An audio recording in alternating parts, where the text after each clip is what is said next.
Hi there! Thanks for tuning in. My name is Marquessa, and I'm here to tell you about an experience that I had in my life, an experience that I like to call a life inspiring moment. What is a life inspiring moment?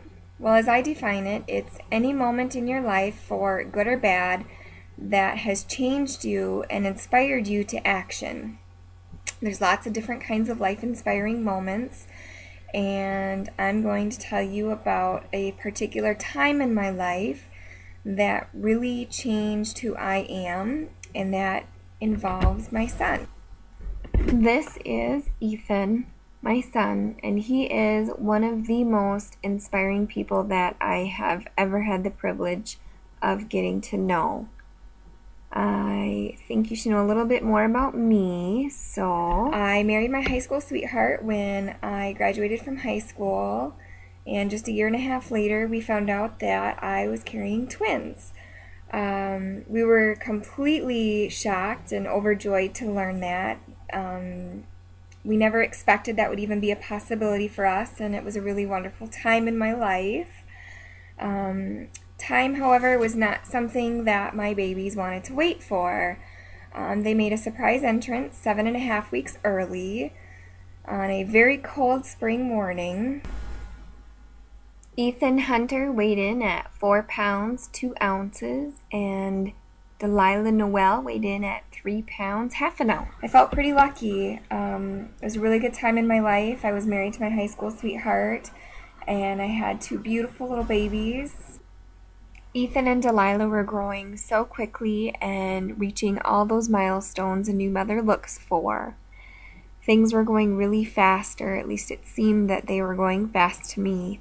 And I remember wanting to slow down time and make a memory. So there I was in the parking lot of Walmart thinking this, and I said to my husband, "Take this picture. I really want to remember this. I want to remember the feel of my son in my arms, the feel of his not really there, peachy, fuzzy hair as it rubbed against my cheek. I can remember the feel of the breeze as it was blowing through my hair, and I can even smell the food from the McDonald's and mixing that in with Ethan's coconut baby shampoo. It was just one of those times when I knew it was a moment I didn't ever want to forget. And I just knew that this was a really important moment, and I'm really grateful that I have this memory and I have it captured on film, because it wasn't long after that that my life changed forever. On September 23rd, 2003, I had an experience that was probably one of the most painful things in my life. And again, I'm going to show you a little clip from the church, because I'm not sure, I know the video quality isn't maybe that great, but I'm not sure that I can do it again. So here's that clip. On September 23rd, 2003, just 5 short months after my twins were born, I woke up and I got ready and left for school. I said goodbye to my husband and my babies and my grandma. I came home. I had been nursing, and I needed to find a baby after being at school. So I went upstairs to our bedroom. Delilah was in her crib. I picked her up and brought her downstairs. I began a movie as I nursed her, waiting for Ethan to wake up. The movie finished, and I still hadn't heard him. Now, as any nursing mother knows, when it's time to nurse, it's time to nurse. And it was time to nurse. But Ethan still hadn't woken up, so I decided he needed to be woken up. I went upstairs, but I didn't see him. I went back downstairs and I asked my husband where he was. He jokingly said he didn't know. I said, "No, really, I can't find him. He's not in our room." "Where is he?" So he walked me upstairs to a spare room where he laid him down for a nap on a bed there. Ethan had just started to roll over, and so my husband decided to put pillows all around him so he wouldn't roll off the bed. Ethan was partially hidden by a pillow. My husband reached to pick him up, and as I turned to go back downstairs, my husband said my name. I'll never forget the way it sounded. You never know your name can sound so horrible. All the terror and horror of how my name sounded told me something was wrong, very wrong.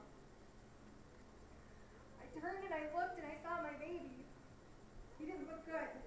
He was grayish blue, and had this ugly mucus covering his mouth. Panic ensued, and as you can imagine, 911 was called. The ambulance came and took him to the hospital and put him on machines. He was alive, but he wasn't in good shape. I carried his empty car seat like a symbol of hope. As long as I held it, he would be fine. If I put that car seat down, though, I wouldn't bring him home. I just knew as I watched them through the window that if I set that car seat down, he would never get into it again. And he wasn't getting better. They flew him up to the children's hospital in the cities. They hooked him up to life support. Minutes became an hour, became 2, became 3, became more. Time froze and flew all at once. I was like a robot. I didn't sleep. I barely ate. But I still had another baby who needed me. I would nurse Delilah and think to myself, I'm so torn. How could this happen to me? Finally, the doctor came in and said, I'm sorry, there's nothing more to do. Say goodbye. At the time, I knew this was a moment that I would never again have, holding both of my babies at the same time. We took Ethan off of life support. They removed his breathing tube, and we waited. If I thought time had frozen before, now it didn't even exist. Entire lifetimes passed with each breath he took. We expected each to be his last. I can't express to you how that felt. Maybe you can see on my face. Sometimes there just aren't enough words. I vaguely remember somebody taking that picture, but how can you express to somebody? And I didn't want my last time with my son to be forgotten. And I can't even express to you how it feels waiting for your child to die. There's just no words for it. What I can tell you is something unexpected happened. His vitals began to improve, and a miracle was granted to me, and I think, and I truly believe that it was as a direct result of prayer. As word spread of the trials that my husband and I were experiencing, we began to receive cards and notes, emails, letters of encouragement from people all over the United States. Mark 11:24 states, so I tell you, whatever you ask for in prayer, believe that you have received it and it will be yours.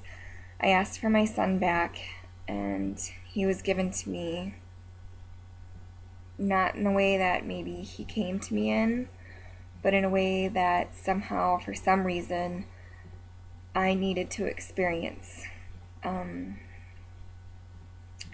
But we were thrown into a world that was completely foreign to us. I had to practice saying what my son's disabilities were. They were spastic quadriplegic cerebral palsy, cortical visual impairment, epilepsy, and developmental delays. These eventually led to chronic hip dysplasia and a 24-hour feeding tube. There were other things mixed in. Ethan had several minor surgeries and procedures. We learned about therapies, gastroenterologist specialists, pediatric neurologists, visual, speech, occupational, physical therapies. Ethan was a champ. He kind of went through it, but it was a really, really scary world. My life was forever changed, and it was really scary, but it's only the unknown that's scary. And eventually the unknown became known, or at least normal, and my life was just changed. One of those changes was the growing of our family. By the end of summer 2007, we had added another girl and another boy to our clan. We now had 4 children: Ethan, Delilah, Cassidy, and Logan. We learned and discovered a new normal within our family, and it was a really great time for growth. Ethan was bringing a lot of learning experiences into my life, and so were my other children. But Ethan opened my eyes to a world that I had never even knew existed. Yet, there was another world he was going to introduce me to, and it would be the most difficult. But Jesus said, "Let the children come to me, and do not hinder them, for such belongs in the kingdom of heaven." and sometime in the morning of June 24th, 2008, my son passed away. The following clip is from the finishing of the presentation that I previously did, and I feel like that is really the only way to convey the next part of my message. We don't know what happened. I got out of the shower and I went to go wake him up. And he didn't wake up. His feeding tube was still going. He was laying on his side. His death certificate lists 5 different causes of death. How do you go on from there? It's very difficult. And it really sucks. I prayed for God to just touch my little boy and make him happy and whole and healthy. I prayed for that could change. And maybe it wasn't the way that I wanted it, but it was the way that God wanted it, because you can bet there's no way that my son is up in heaven the way he was down here. He is happy and he is whole. And I'm going to get to hear him say, "I love you, Mom," for the first time when I walk through those gates. It's been 5 years since he passed away. I have a poem that I wrote. I'm going to finish with that. 5 years have come and gone. It doesn't seem like it's been that long. I'm so grateful for the time that I was given to me with my little angel up there in heaven. Time has flown and it's gotten away from me, but I still wonder, who would you be? Would you still look like your dad and maybe act just a little like me? Ethan, the days I wish we'd have had. Who would you have been?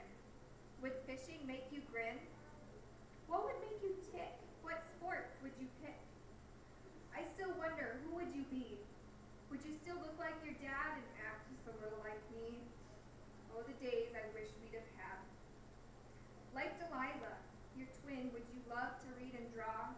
Would you colorfully describe everything you saw? Would the light in your eyes brighten a childish awe? Like your baby sister Cassidy, would you love to make plans and build forts? Would you love furry animals of all crazy sorts?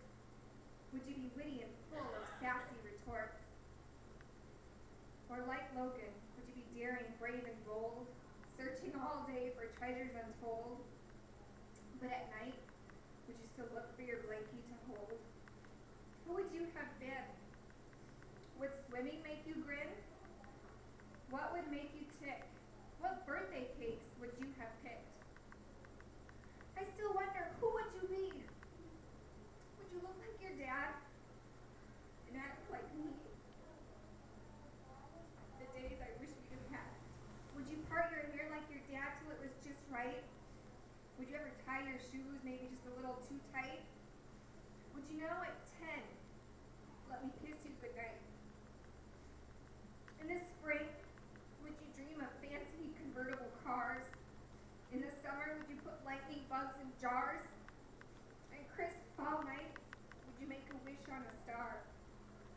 Or maybe on long winter nights, would you learn to play guitar? Who would you have been?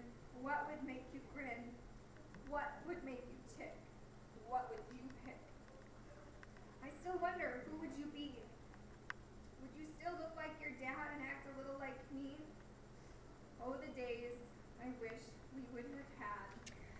So there you have it. I guess I would consider my experience with Ethan a gift. I was blessed with 5 extra years that I know I probably shouldn't have had with him. He was a life-inspired moment, and maybe you too can find some inspiration from my story and the story that is my son Ethan. Thanks for tuning in, and God bless.